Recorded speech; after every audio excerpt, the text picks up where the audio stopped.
next, moving towards the next gland, pancreas is also a gland, but it is also the both exocrine also and endocrine also. Exocrine function is how the serous acini intercalated duct, which are the lined by cuboidal epithelium, and then drain into the main duct. Now the endocrine one is the lightly stained, and they are the islets of Langerhans. This is the characteristic of the pancreas. They are mainly islets of Langerhans present in the tail of pancreas. There is alpha cells, beta cells, and the delta cells. Alpha cells are eosinophilic, beta cells are basophilic. Alpha cells secretes the glucagon and beta cells secrete the insulin. Delta cells secretes the somatostatin. So next, this is the diagram which you are going to draw in the exams. These are the serous acini showing the zymogen granules. These are the duct, and this is islets of Langer, and they also have the more capillaries in them. This is a connective tissues. Moving towards the liver. Liver is a very, very easy slide. It is a second heaviest organ of our body. The first one is, yes, skin. So it has also the two functions, exocrine function and endocrine function. Exocrine function is like the bile secretion, and endocrine function is synthesis and secretion of the proteins.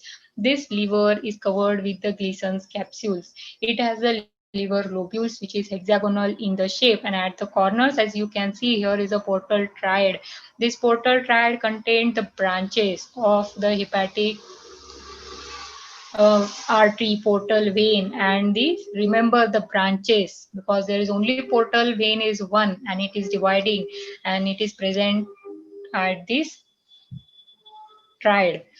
Now it is a hexagonal, and in center, as you can see, this is the central vein. Portal tract at the corner of the hexagon, and it contains this one is the hexagon, and this one is the central vein.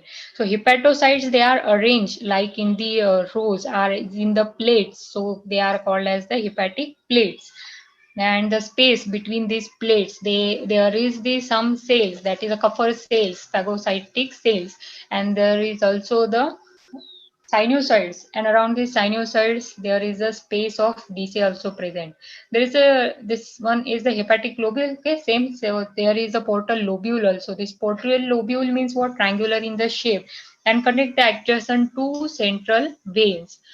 So they connect these two central veins like this. So this is called as a portal lobules, this triangular one. Okay, and the hepatic acinus, it is a diamond shaped. It connect these two portal triad at the one corner and the two central veins. So this one is called as the hepatic acinus. Moving towards the gallbladder. So this gallbladder has the three coats: mucosa, fibromuscular layer, and the serosa. The mucosa has the simple columnar epithelium, and the microvilli, that is a brush border, is present. And mucosa, characteristic of gallbladder, the mucosa shows the folds, but there is no muscularis mucosae and no submucosa. Instead of these two layers, there is a fibromuscular layer is present.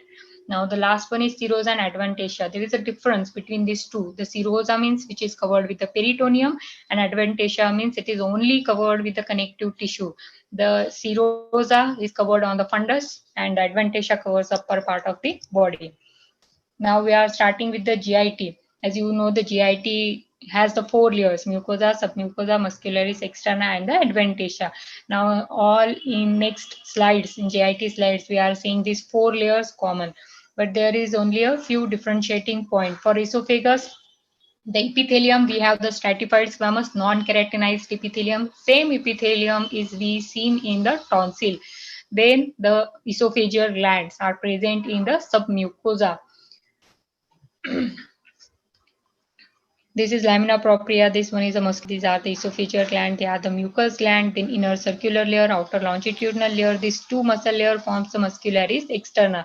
The outer one is the adventitia. And as you know, the adventitia means it is not covered with the peritoneum. Next is the stomach. We know that there is a four parts: pyloric and the fundic part.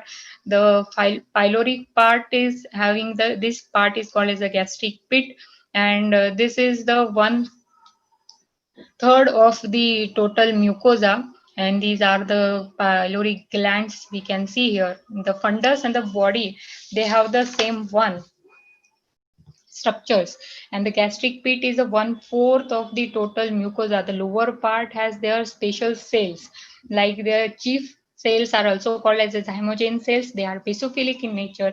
Parietal cells are also called as oxyntic cells, and they are the acidophilic in the nature. So this submucosa has the fibroelastic connective tissue. Now again remember the submucosa S, and they contain the nerve plexus, that is a Meissner's nerve plexus, double S, S, S. So next is the muscularis externa. In this stomach has the three layers: inner oblique, middle circular, and outer is a longitudinal layer.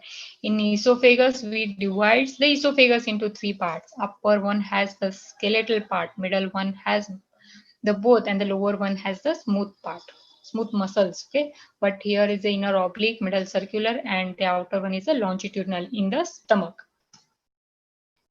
And these muscularis externa contain the meatric plexus in it.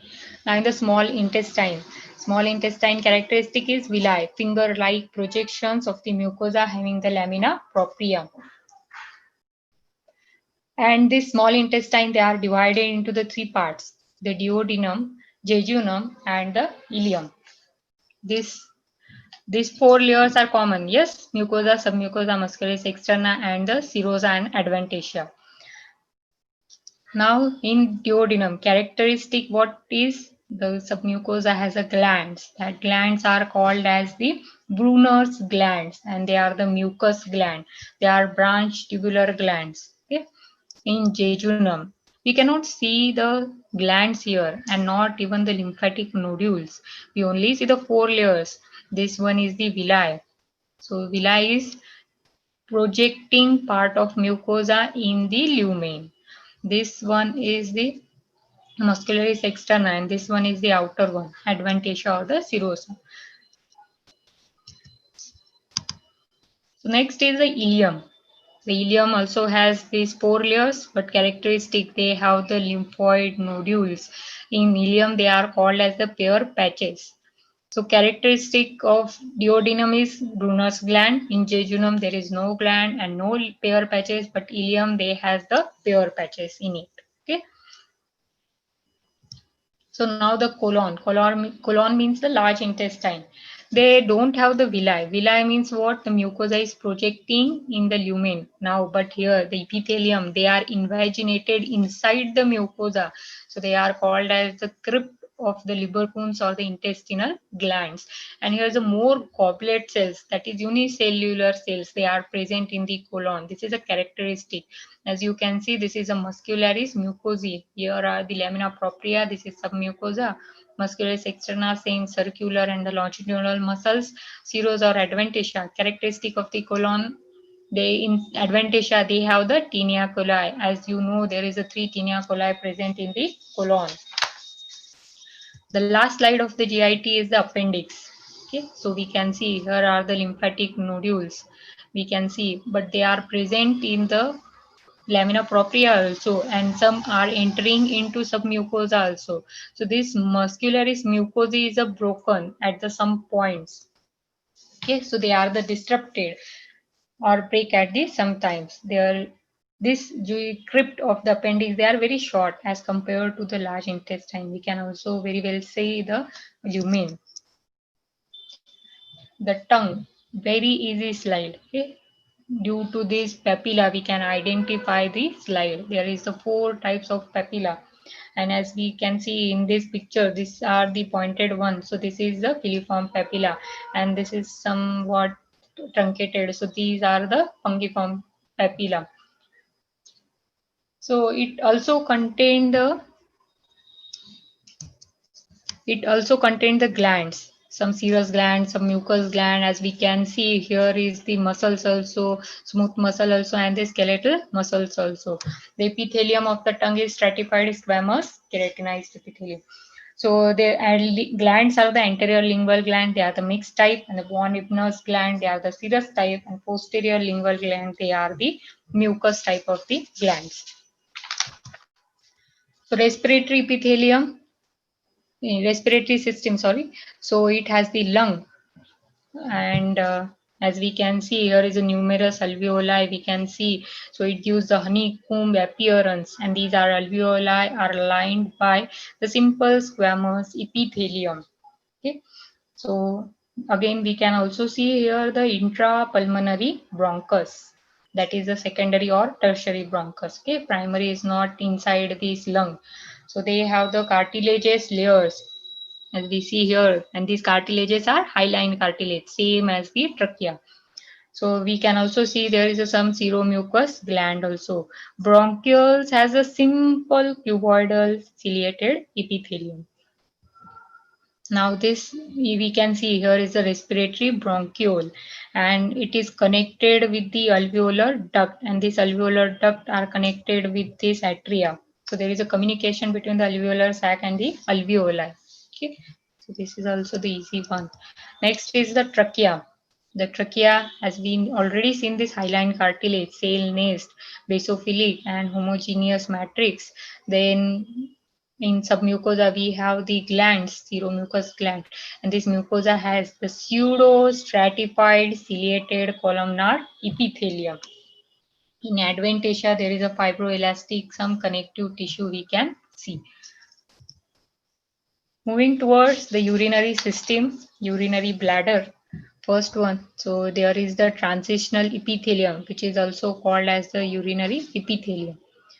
So it has mainly three layers. The basal one is the columnar, small columnar, the cuboidal one, and then the polyhedral cells. The last one is the umbrella-shaped cells. Okay, so they have the special property that is the of contraction, elasticity. So there is the no glands below this epithelium.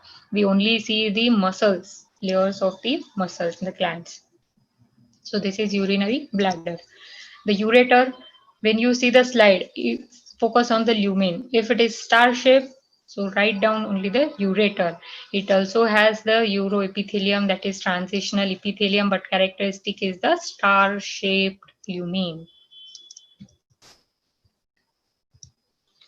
Next one is the kidney. Kidney, it is made up of uriniferous or the renal tubules. There is the nephron and the collecting tubules. This nephron has the four parts.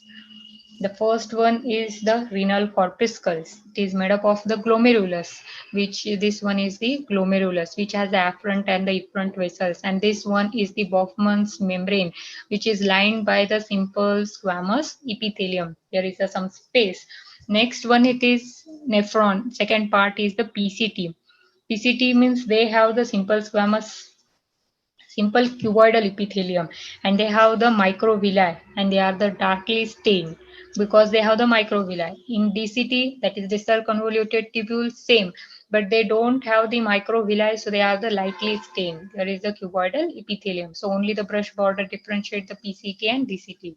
The last fourth part of the nephron is the loop of Henle. It has the two again limbs, descending limb and the ascending limb.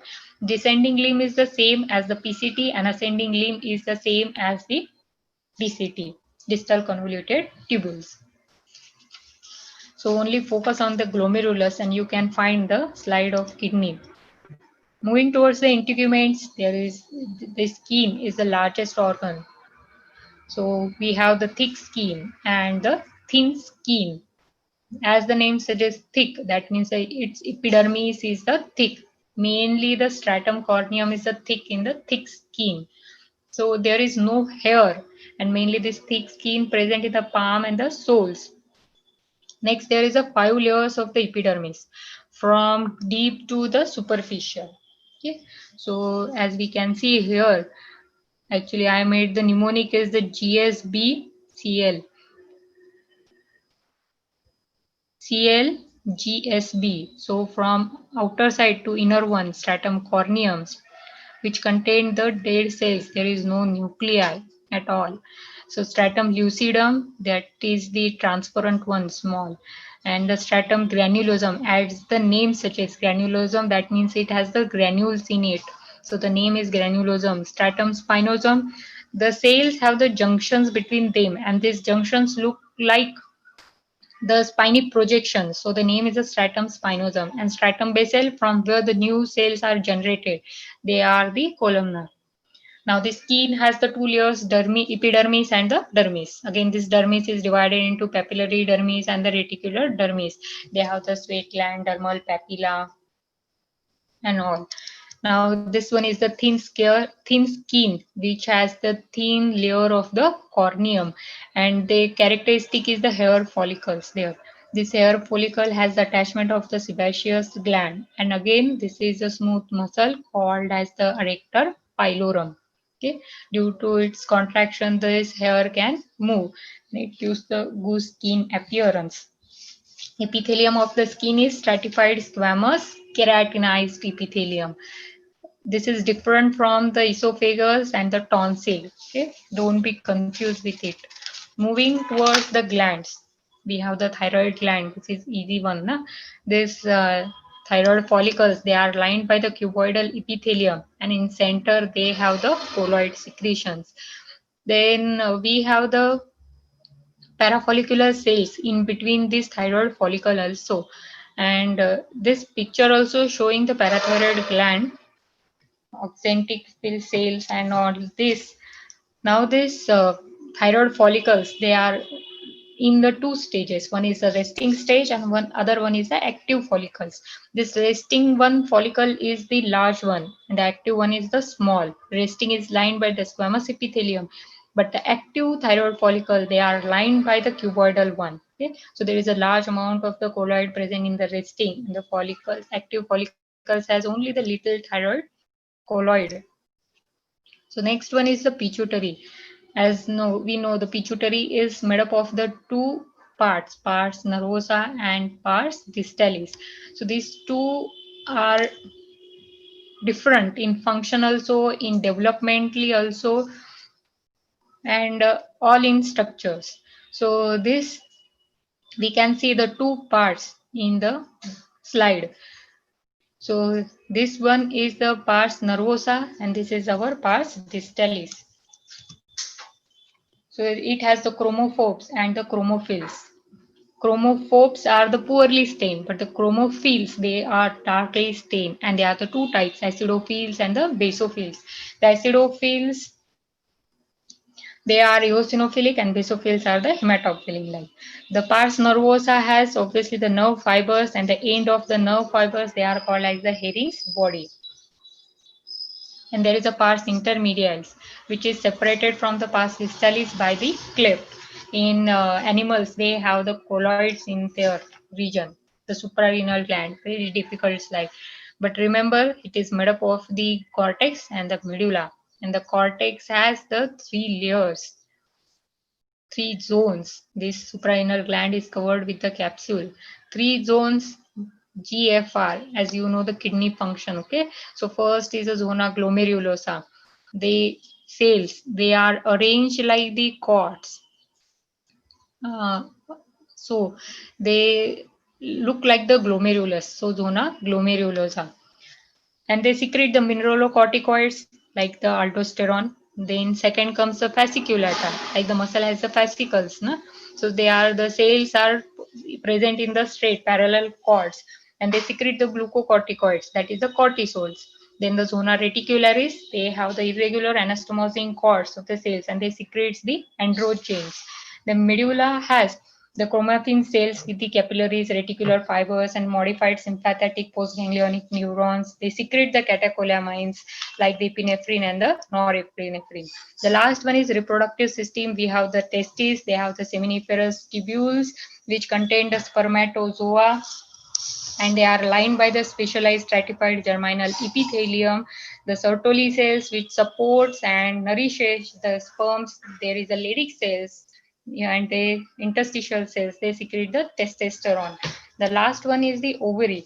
They are lined by the simple cuboidal epithelium. This is one is called as the simple epithelium. They shows the peripheral cortex and the central medulla. This medulla contain only nerves, lymphatic and the vessels, but this cortex, they contain the different stages of the follicles, starting from primordial, primary, secondary follicle, then Graafian follicle, mature follicle, which has the antrum, and at the corpus luteum and the corpus albicans. Okay. So now we here finish with the histology. We move on the clinical procedure